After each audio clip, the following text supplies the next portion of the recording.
आज का video start करते हैं मानव नेत्र तथा रंग बिरंगा संसार के सब्जेक्टिव क्वेश्चन आंसर के साथ। इस चैप्टर का फर्स्ट क्वेश्चन है दो आंखों की क्या उपयोगिता है। तो जैसा कि आप देख रहे हैं कि चैप्टर का नाम भी है मानव नेत्र, तो क्वेश्चन भी नेत्र से रिलेटेड ही आएगा क्वेश्चन। तो यहाँ पर दिया है कि दो आंखों की क्या उपयोगिता है। इसका उत्तर हो जाएगा बहुत ही सिंपल कि दो आंख जो है फ्रेंड्स उससे वस्तु को देखने की उपयोगिता निम्न है। पहला है कि वस्तु की दूरी का अंदाजा ठीक से लगाया जा सकता है। अगर आपके पास दो आंख है तो किसी भी वस्तु के आप दूरी का अंदाजा ठीक से लगा सकते हैं। वस्तु त्रिदिशाओं के प्रभाव ठीक से प्राप्त किया जा सकता है। उसके आप 3D में बहुत अच्छे से समझ भी सकते हैं, क्योंकि दो आंख रहती है तो आसान रहता है। दोनों आंख एक दूसरे को सेकेंड के एक भाग के लिए आराम देती है, क्योंकि दो आंख मिलकर अगर काम करेंगे किसी के लिए तो एक दूसरे को कभी ना कभी आराम मिलेगा जब उसको जरूरत पड़ेगी। तो आप इस प्रकार से देख सकते हैं कि दोनों आंख क्या होती है फ्रेंड्स, एक दूसरे से आराम से काम करती है और आपको अच्छे से देख पाते हैं। नेक्स्ट क्वेश्चन है दृष्टि दोष क्या है, यह कितने प्रकार का होता है। तो इसका उत्तर हो जाएगा सामान्य नेत्र द्वारा 25 सेंटीमीटर पर वस्तु को स्पष्ट रूप से देखा जा सकता है। अगर 25 सेंटीमीटर से कम पर अगर हम वस्तु देखते हैं तो वस्तु स्पष्ट रूप से दिखाई हमें नहीं देती है।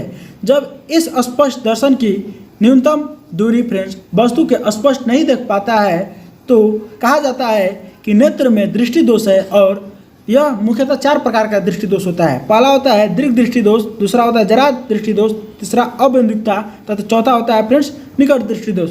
इन सभी को फ्रेंड्स हम चारों को अलग अलग से समझेंगे नेक्स्ट क्वेश्चन में। तब तक आप हमारे क्वेश्चन में बने रहिए। नेक्स्ट क्वेश्चन है रेलवे सिग्नल में लाल रंग का प्रयोग क्यों किया जाता है। इसका उत्तर है कि लाल रंग का तरंगदैर्ध्य सब रंगों से अधिक होता है, अतः लाल रंग के प्रकाश का विचलन सबसे कम होता है। यही कारण है कि रेलवे सिग्नल का प्रकाश लाल रंग का होता है, क्योंकि लाल रंग का तरंगदैर्ध्य अधिक होने के कारण फ्रेंड्स वो हमें दूर से दिखाई देता है और उसका विचलन नहीं हो पाता है। अगर वहीं पर दूसरे कलर का अगर सिग्नल रहता तो उसका मतलब कि बहुत दूर से वो दिखाई नहीं देता, क्योंकि उसका प्रकाश क्या होता है फ्रेंड्स प्रकीर्णित हो जाता है, जिसके कारण वो बहुत दूर तक नहीं पहुंच पाता है। तो आप समझ रहे हैं कि रेलवे सिग्नल लाल रंग का इसलिए बनाया जाता है क्योंकि लाल रंग का तरंगदैर्ध्य अधिक होने के कारण उसको लोग दूर से देख सकते हैं और अपनी बचाव कर सकते हैं।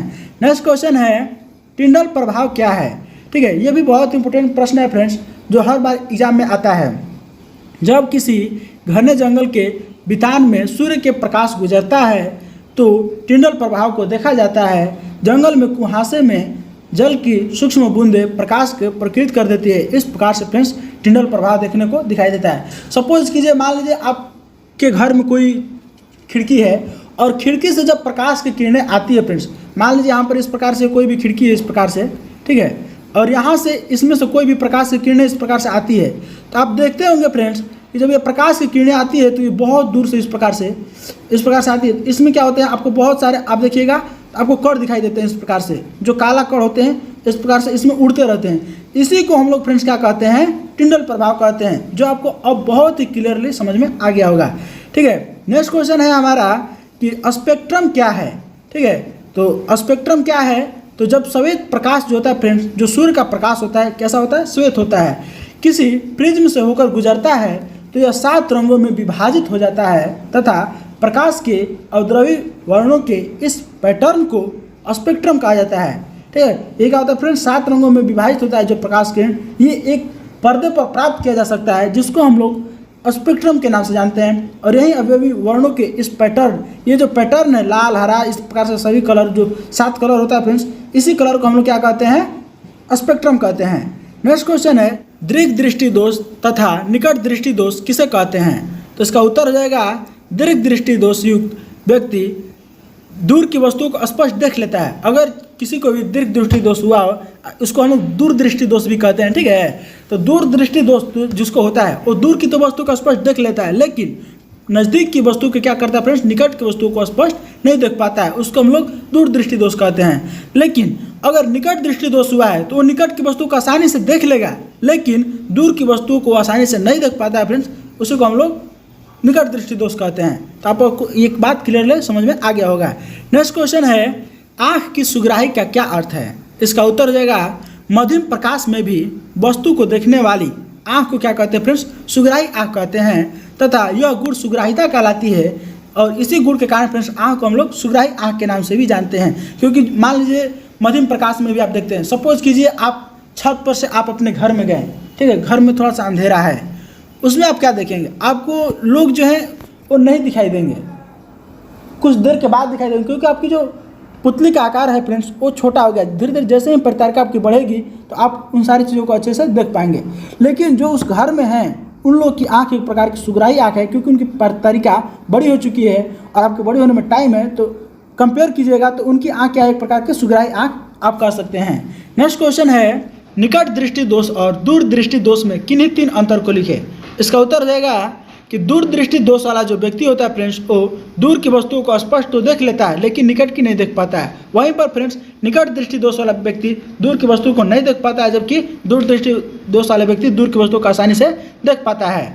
दूर दृष्टि वाला व्यक्ति नज़दीक की वस्तुओं को नहीं देख पाता है, जबकि निकट दृष्टि दोष वाला व्यक्ति निकट की वस्तुओं को आसानी से देख लेता है। तीसरा अंतर है कि दूर दृष्टि के निवारण में चश्मे में उत्तल लेंस का प्रयोग किया जाता है। दूर दृष्टि में हम लोग किसका प्रयोग करते हैं फ्रेंड्स, उत्तल लेंस का, और वहीं निकट दृष्टि दोष के निवारण के लिए हम लोग चश्मे में अवतल लेंस का प्रयोग करते हैं। इसको याद करने का एक सिंपल सा ट्रिक है फ्रेंड्स, 2 और 3, और यहाँ पर हो जाएगा 3 और 4। ठीक है, जितना यहाँ पर अगर बड़ा है तो बड़ा ले रहे हैं, यहाँ पर छोटा है तो छोटा।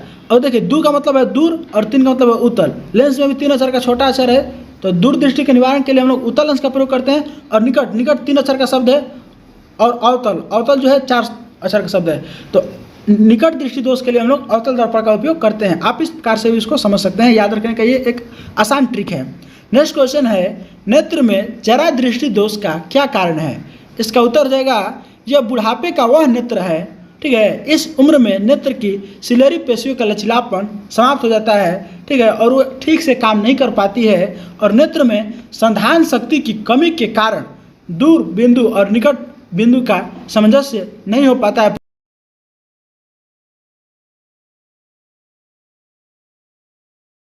मोतियाबिंद क्या है। इसका उत्तर जाएगा, बढ़ती उम्र के कारण कुछ व्यक्तियों के नेत्र का क्रिस्टलीय लेंस धुंधला और दुधिया हो जाता है। इसके चलते नेत्र से किसी वस्तु को देखना आसान नहीं होता है। इसे हम लोग मोतियाबिंद के नाम से जानते हैं, और यह इस दोष के शल्य चिकित्सक से दूर किया जा सकता है। तो आप इस प्रकार से समझ सकते हैं कि मोतियाबिंद जो होता है फ्रेंड्स, ये उम्र के साथ ही आती है, ये बूढ़े लोगों में ही देखने को मिलेगी। ये नए लोगों में मोतियाबिंद की शिकायत नहीं आती है। अगर रेयर केस में एक आध लोग आ जाती है तो वैसे लोग को अपवाद की श्रेणी में रखा जाता है। नेक्स्ट क्वेश्चन है, स्पेक्ट्रम में किस रंग के प्रकाश का तरंगदैर्ध्य महत्तम और किस रंग के प्रकाश का तरंगदैर्ध्य न्यूनतम होता है। तो आपको हम पहले से ही बता रहे हैं फ्रेंड्स कि स्पेक्ट्रम में लाल रंग का जो प्रकाश होता है फ्रेंड्स उसका तरंगदैर्ध्य महत्तम होता है, जबकि बैगनी रंग का जो तरंगदैर्ध्य होता है फ्रेंड्स वो न्यूनतम होता है। ठीक है, लाल रंग के प्रकाश के विचलन कम तथा बैगनी रंग के प्रकाश का विचलन ज़्यादा होता है, क्योंकि बैगनी रंग का प्रकीर्णन फ्रेंड्स ज़्यादा होता है और लाल रंग का प्रकीर्णन बहुत कम होता है। और प्रकीर्णन कम होने के कारण उसका विचलन भी कम होता है, और विचलन कम होने के कारण उसका तरंगदैर्ध्य अधिक होता है। और बैगनी रंग का विचलन अधिक होने के कारण प्रकीर्णन भी होता है, और प्रकीर्णन होने के कारण फ्रेंड्स विचलन होता है, और विचलन के कारण अधिक हो जाता है तो उसका तरंगदैर्ध्य कम हो जाता है। आप इस प्रकार से समझ सकते हैं। नेक्स्ट क्वेश्चन है, प्रकीर्णित प्रकाश का वर्ण किस पर निर्भर करती है। यह उत्तर हो जाएगा कि यह प्रकीर्णन प्रकाश वाले कणों के साइज पर निर्भर करता है, क्योंकि जो भी कण होता है फ्रेंड्स, ठीक है, जितना ही बड़ा कण रहेगा वो बड़े तरंगदैर्ध्य को प्रकीर्णित करता है, और छोटा कण मतलब कम तरंगदैर्ध्य वाले को ही प्रकीर्णित कर पाता है। छोटा कण जो होता है फ्रेंड्स ये अत्यधिक तरंगदैर्ध्य वाले प्रकाश की किरणों को प्रकीर्णित नहीं कर पाता है। तो अत्यंत सूक्ष्म कण जो होता है फ्रेंड्स वो नीले रंग के प्रकाश का प्रकीर्णन करते हैं, क्योंकि नीले रंग का तरंगदैर्ध्य कम होता है, तो इसलिए छोटे जो कण होते हैं वो नीले रंग के प्रकाश का प्रकीर्णन करते हैं, जबकि बड़े साइज के जो कण होते हैं वो अत्यधिक तरंगदैर्ध्य के प्रकाश को प्रकीर्णित करते हैं। तो इस प्रकार से आप समझ सकते हैं कि कणों के साइज पर भी डिपेंड करता है कि वो किस प्रकार के यानी किस कलर के प्रकाश को प्रकीर्णित कर पाएंगे, उनका तरंगदैर्ध्य पर जो डिपेंड करता है। नेक्स्ट क्वेश्चन है, जरा दूरदृष्टिता क्या है। तो हम आपको बताएं फ्रेंड्स कि आयु में वृद्धि होने के साथ साथ मानव नेत्र की समझने क्षमता क्या होती है, घट जाती है। मोतियाबिंद हुआ या फिर जरा दूरदृष्टिता, ये सभी के सभी दोष फ्रेंड्स उम्र बढ़ने के साथ ही आते हैं।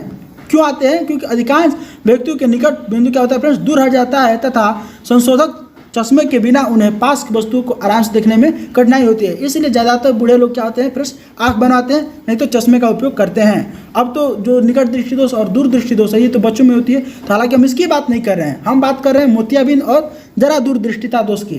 ठीक है, ये उम्र बढ़ने के साथ ही होती है तथा इस दोष को जरा दूरदृष्टिता दोष कहते हैं तथा यह दोष पक्षमाभी जो पेशियाँ होती है फ्रेंड्स वो क्या होती है, धीरे धीरे दुर्बल हो जाती हैं तथा काम करना वो कम कर देती हैं तथा जो हमारे नेत्र में क्रिस्टलीय लेंस है इसके लचीलापन में कमी आ जाती है। ठीक है, इस पर ज़्यादा दबाव डालना पड़ता है जिसके कारण क्या होता है फ्रेंड्स, जरा दूरदृष्टिता उत्पन्न होती है तथा कभी कभी नेत्र में दोनों प्रकार के दोष उत्पन्न हो जाते हैं। ठीक है, जिन्हें द्विफोक्सी लेंस की सहायता से दूर किया जाता है। दोनों दोष का मतलब होता है फ्रेंड्स निकट दृष्टि दोष और दूरदृष्टि दोष। नेक्स्ट क्वेश्चन है कि क्या कारण है कि सूर्य क्षैतिज के नीचे होते हुए भी हमको सूर्यास्त एवं सूर्योदय के समय दिखाई देता है। ठीक है, मान लीजिए यहाँ के नीचे इस प्रकार से है। ठीक है, लेकिन सूर्य यहाँ पर आ गया है तो हमको सूर्य अगर यहाँ पर आएगा तो दिखाई देगा, लेकिन अगर सूर्य नीचे आ गया है क्षैतिज से फिर भी हमको दिखाई दे रहा है। क्या रीज़न है? क्योंकि जो प्रकाश की किरण होती है फ्रेंड्स वो हमें आने में टाइम लेती है। जब प्रकाश किरण यहाँ होती है तब हमारे पास आता है, जब मतलब दूरी होने पर भी नीचे जाता रहता है, ऊपर से प्रकाश किरण आती है। सूर्य एक ऐसा स्थिति आता है कि सूर्य यहाँ पर चल जाता है, लेकिन जब यहाँ पर होता है उस समय की जो प्रकाश किरण हमारे पास नहीं आ पाई होती है फ्रेंड्स, ठीक है, वहीं आती रहती है तो हमको सूर्य यहाँ पर दिखाई देता है, जबकि सूर्य हमको यहाँ पर वास्तव में नीचे चला गया होता है। ठीक है, इसको हम लोग आंसर के माध्यम से और अच्छे से समझने की कोशिश करते हैं। वायुमंडलीय अपवर्तन के कारण सूर्य हमें सूर्योदय के समय करीब 2 मिनट पहले दिख जाता है। अब सूर्योदय हुआ नहीं है तभी भी दिख जाता है। ठीक है, इसी तरह वास्तविक सूर्यास्त के करीब 2 मिनट बाद तक सूर्य दिखाई देता रहता है। ठीक है, सूर्य अस्त हो गया फिर भी हमें दिखाई देता है 2 मिनट तक। क्यों? तथा वास्तविक सूर्योदय से मतलब है सूर्य का वास्तव में क्षैतिज दिशा में होना। इसी वायुमंडलीय अपवर्तन के कारण सूर्योदय और सूर्यास्त के समय सूर्य का गोला चपटा प्रतीत होता है और इसमें 4 मिनट का डिफरेंट होता है। 2 मिनट पहले हमको दिख जाता है और 2 मिनट बाद तक भी दिखता है, अर्थात 2 + 2 क्या होता है फ्रेंड्स, 4 मिनट। ये 4 मिनट का गैप होता है, अपवर्तन के कारण ये गैप होता है। किसके कारण होता है फ्रेंड्स? अपवर्तन के कारण। तो आप इसको अच्छे से समझ सकते हैं। नेक्स्ट क्वेश्चन है कि जरा दूरदर्शित तथा दीर्घ दृष्टि दोष में अंतर स्पष्ट कीजिए। उत्तर जाएगा जरा दृष्टि दोष को दूर करने के लिए चश्मे में द्विफोक्सी लेंस का उपयोग किया जाता है तथा चश्मे के ऊपरी भाग में अवतल लेंस और इसी चश्मे के निचले भाग में क्या किया जाता है फ्रेंड्स, उत्तल लेंस को फिट किया जाता है। उत्तल लेंस दूरदृष्टि दोष के लिए होता है नीचे, और ऊपर जो होता है अवतल लेंस जो होता है वो निकट दृष्टि दोष के लिए होता है। इससे जरा दृष्टि दोष वाला व्यक्ति दूर की वस्तुओं को और नज़दीक की वस्तुओं को आसानी से देख पाता है तथा इस दृष्टि दोष वाले व्यक्ति दूर की वस्तुओं को देख पाता है तथा नज़दीक की वस्तुओं को देखने में कठिनाई होती है। अतः इस दोष वाले व्यक्ति के चश्मे में उत्तल लेंस लगाया जाता है। तो आप इस प्रकार से समझ सकते हैं कि जरा दूरदर्शी दोष होने पर फ्रेंड्स मतलब कि द्विफोक्सी लेंस का उपयोग किया जाता है। नीचे होता है क्या होता है, नीचे होता है उत्तल लेंस जो दूर की वस्तु को देखने के लिए मदद करता है, और ऊपर होता है ऊपरी भाग में अवतल लेंस जो निकट की वस्तुओं को देखने के लिए सहायता करता है। किसी बिंब को देखने के लिए नेत्र के समायोजन किस प्रकार किया जाता है? इसका उत्तर जाएगा अभिनेत्र लेंस की वक्रता में कुछ सीमाओं तक पक्षमाभी पेशियों द्वारा रूपांतरित किया जाता है। ठीक है फ्रेंड्स, और इसकी वक्रता में परिवर्तन होने से इसकी फोकस दूरी भी बदल जाती है, क्योंकि जब उसकी वक्रता बदलेगी फ्रेंड्स, जब उसकी रेडियस बदलेगी तो उसकी दूरी क्या होगी फ्रेंड्स, बदल जाएगी। ठीक है, अगर मान लीजिए यहाँ पर वक्रता पहले यहाँ पर था तो फोकस यहाँ पर था, लेकिन अगर मान लीजिए यहीं वाला इधर आ गया तो ये हमारा और फोकस इधर आ गया, या यहीं वाला इधर आ गया तो हमारा फोकस और क्या हो जाएगा फ्रेंड्स, इधर आ जाएगा। तो आप इस प्रकार से समझ सकते हैं कि वक्रता में परिवर्तन होने के कारण फोकस दूरी भी बदल जाती है, और जब पेशियाँ स्थिर होती है तो अभिनेत्र लेंस पतला हो जाता है। ऐसी दशा में फोकस दूरी क्या होती है, बढ़ जाती है, अतः दूर रखी वस्तु को देखने में समर्थ नहीं होते हैं, और हम जब पास रखी हुई वस्तुओं को देखते हैं तो पक्षमाभी पेशियाँ क्या होती है, सिकुड़ जाती है, और इसे सिकुड़ने के कारण फ्रेंड्स अभिनेत्र लेंस की फोकस दूरी घट जाती है और इससे निकट रखी वस्तुओं को हम स्पष्ट से देख पाते हैं। तो आप इस प्रकार से समझ सकते हैं कि जो समायोजन होती है फ्रेंड्स, किसी भी आँख के लचीलापन जो होता है वहीं किसी भी दूर की या पास की रखी हुई वस्तुओं को देखने में मदद करता है। नेक्स्ट क्वेश्चन है, ठीक है, और ये आखिरी क्वेश्चन भी है इस चैप्टर का, कि जब हम नेत्र से किसी वस्तु की दूरी बढ़ा देते हैं तो नेत्र से प्रतिबिंब की दूरी को क्या होता है? ठीक है, तो उत्तर हो जाएगा नेत्र से वस्तु की दूरी बढ़ा देने पर आँख अपने समंजन शक्ति के द्वारा प्रतिबिंब को रेटिना पर बनाता है तथा यह स्वस्थ आँख के लिए संभव है, क्योंकि प्रतिबिंब जो होता है फ्रेंड्स वो रेटिना पर बन जाता है।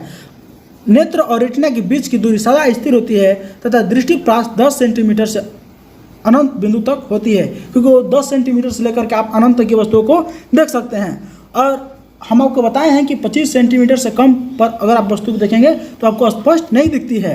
ठीक है, इस परास पर किसी भी वस्तु को रखा जाता है तो प्रतिबिंब रेटिना पर ही बनेगा। ठीक है फ्रेंड्स, तो आप इस प्रकार से समझ सकते हैं। तो चलिए फ्रेंड्स, इस चैप्टर में सिर्फ इतने ही प्रश्न थे जो मैंने आपको करा दिए। अगर आपको ये वीडियो थोड़ी सी भी अच्छी लगी हो तो प्लीज़ लाइक करें, दोस्तों के साथ शेयर करें, और इसी प्रकार की और भी वीडियो देखने के लिए आप हमारे चैनल को सब्सक्राइब कर लें, जिससे हमारे हर वीडियो का नोटिफिकेशन आपको मिलता रहेगा। तो मिलते हैं फ्रेंड्स नेक्स्ट वीडियो में, तब तक के लिए धन्यवाद।